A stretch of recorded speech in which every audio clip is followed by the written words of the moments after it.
બનાસકાંઠા જિલ્લામાં સિંચાઈ વિભાગ જાણે ઊંઘમાં હોય તેવી હાલત જોવા મળી રહી છે। એક તરફ રવિ પાકની ખેડૂતોએ વાવણી કરી છે અને હવે આ રવિ પાકમાં સિંચાઈ માટે નર્મદા પાઇપલાઇન દ્વારા કેનાલોમાં પાણી છોડશે, પરંતુ જે વિભાગની જવાબદારી છે તે વિભાગે આ કેનાલોની પરિસ્થિતિની પાણી છોડતા પહેલા કેવી છે તે જોવાની જરાય તસદી લીધી નથી। નમસ્કાર, આપનું સ્વાગત છે BS9 TV ન્યૂઝ ઉપર અને હું છું આપની સાથે કાજલ સુવા।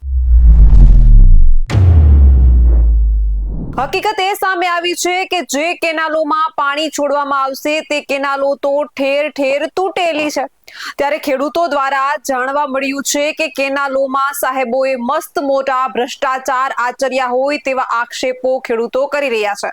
શું છે કેનાલોની સ્થિતિ, કેમ ખેડૂતો ચિંતામાં છે, તેના પર એક નજર કરીએ। ખેડૂતો શું કહી રહ્યા છે, સ્થાનિકો શું કહી રહ્યા છે તે સાંભળીએ। સીપુ ડેમ કેનાલ ઉપર અમે છે, અમારા ખેતર પણ સીપુ કેનાલ ઉપર આવેલા જ છે।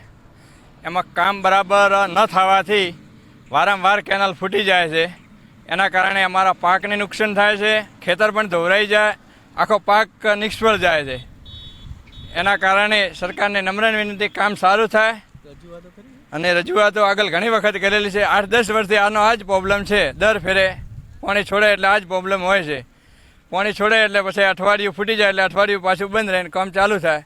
એ કારણે આગળ પાકને પણ નુકસાન થાય, પેજ પૂરું મળે નહીં। આ કેનાલનું જે છે આ લોકો આવે અને ગમે ત્યારે આવે એટલે આ ચોમાસું પૂરું થાય એટલે આવે, અંદરથી બાવળિયા ગાઢે, પછી પાણી છોડે એટલે ટોન તૂટેલી કેનાલ પડી। એટલે આ લોકો કેનાલ કાચું કોમ હોય એટલે ગમે અહીંયા ભેજવાળું થાય ને પછી ફૂટી જાય એટલે ગમે એના ખેડૂતનો પાક નિષ્ફળ જાય। મેં પાણી પડે એટલે પોઈથી આવે કોઈ હોય નહીં, ફોન બોન કરી તો કોન્ટેક હોય તો બરાબર તરત બંધ થાય। કોન્ટેક નંબર ન હોય તો ઘાટા 8-10 કલાક પાણી હેડે, કોઈ હાજર હોતા નહીં, પાણી છોડી જાય ને બસ બધું એ રીતનું હેડતું હોય। એટલે આનું આ 10 વર્ષે અમારે તો આની આ પોઝિશન થાય। છેલ્લે 5 વર્ષથી આની આ પોઝિશન।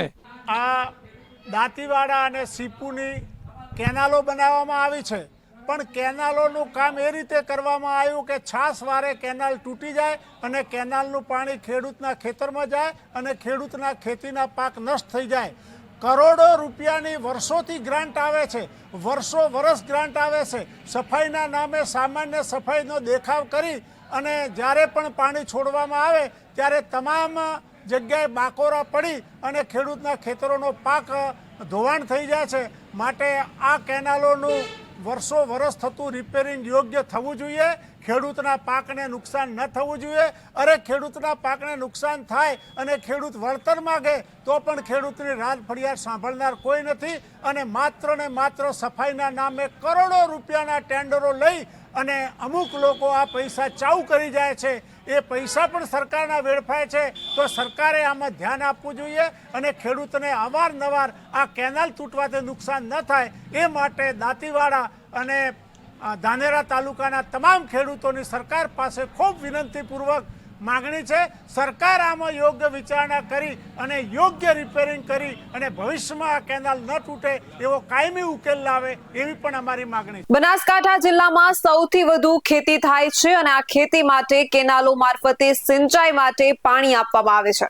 સરકાર પણ ખેડૂતો માટે ચિંતિત છે, જેથી સરકારે ખેડૂતોને સિંચાઈ માટે પાણી મળી રહે તે માટે કેનાલો બનાવી છે। કરોડો રૂપિયા ખર્ચ કરીને નર્મદાના નીર પાઇપલાઇન દ્વારા બનાસકાંઠામાં પહોંચાડ્યા છે, પરંતુ જે વિભાગને જવાબદારી આપી છે તે જાણે બેજવાબદાર હોય અને ઊંઘમાં હોય તેવી પરિસ્થિતિ હાલ બનાસકાંઠામાં જોવા મળી રહી છે।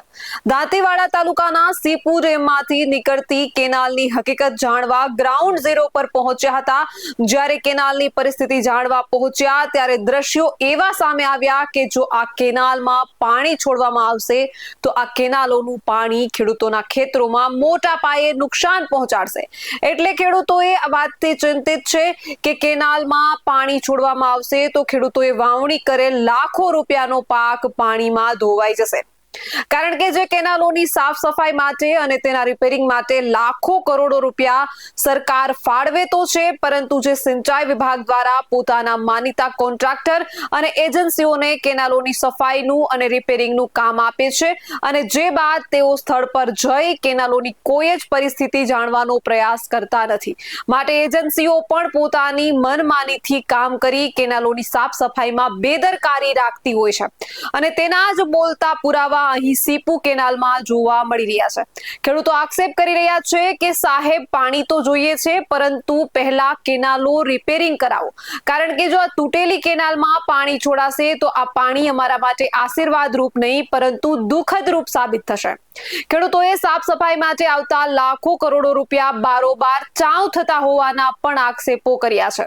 તેમનું કહેવું છે કે માત્ર દેખાડા પૂરતી કેનાલોમાં જેસીબી ઉતારીને સફાઈ તો કરવામાં આવે છે, પરંતુ કેનાલો જે તૂટેલી છે તેનું કોઈ જ રિપેરિંગ કામ વર્ષોથી થયું જ નથી અને તેના જ કારણે ખેડૂતોને એ ચિંતા છે કે જો આ કેનાલોમાં પાણી આવશે તો તેમને મોટું નુકસાન થશે. દાંતીવાડા તાલુકામાં દાંતીવાડા ડેમ અને સીપુ ડેમ બંને આવેલા છે અને બંને ડેમમાંથી કેનાલો દ્વારા હજારો હેક્ટરોમાં સિંચાઈ માટે પાણી પહોંચાડવામાં આવે છે, પરંતુ સીપુ ડેમની કેનાલોની સ્થિતિ ખૂબ જ ખરાબ છે અને ટૂંક જ સમયમાં આ કેનાલમાં નર્મદા પાઇપલાઇન દ્વારા પાણી છોડવામાં આવનાર છે, પરંતુ કેનાલોમાં પાણી છોડતા જ કેનાલો કાગળની જેમ તૂટી જાય તેવી પરિસ્થિતિ છે, જેથી આ કેનાલો જો રિપેરિંગ નહીં થાય તો ખેડૂતોના ખેતરો બેટમાં ફેરવાય તેવી પરિસ્થિતિ ઊભી થઈ શકે છે. ખેડૂતો આગેવાનોએ પણ આક્ષેપ કર્યા છે કે તંત્ર માત્ર સફાઈના નામે દેખાડા કરે છે અને સાફ સફાઈ અને રિપેરિંગની કરોડોની ગ્રાન્ટ બારોબાર ખવાઈ જાય છે. સરકાર દ્વારા નર્મદા ડેમમાંથી કરોડો રૂપિયા ખર્ચ કરીને સીપુ ડેમમાં પાઇપલાઇન દ્વારા પાણી નાખવામાં આવ્યું છે અને આ પાણી કેનાલમાં છોડવામાં આવશે, પરંતુ કેનાલો તૂટેલી હોવાથી સરકારનું આ આયોજન પણ નિષ્ફળ જાય તેવી પરિસ્થિતિ જોવા મળી રહી છે.